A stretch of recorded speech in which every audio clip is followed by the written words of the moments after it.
السلام عليكم ورحمة الله. طبعا اليوم جايبيكم أسهل طريقة نقل الوزن بالجهاز الليزر. كل ما عليك تشغل جهاز الليزر وثبته هيك وتخلى هذا الخط الأخضر وهي الوزن القديم وهي الخط القديم، والدور تبدي انت تاخذ وزن جديد هيك بالقلم وتشخط على الخط على مود هذا يبدأ عندك وزن جديد.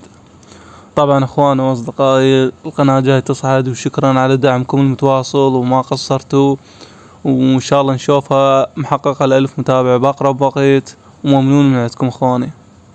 خليكم ويا الفيديو، اتمنى يعجبكم.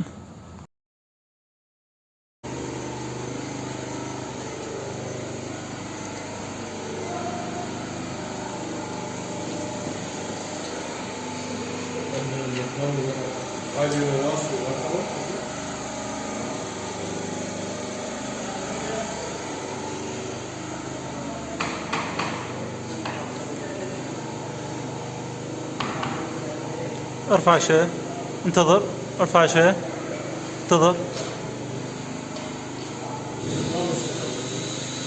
ايه هسه تمام. شوي وليد، شوي يعطي ساعد وليد،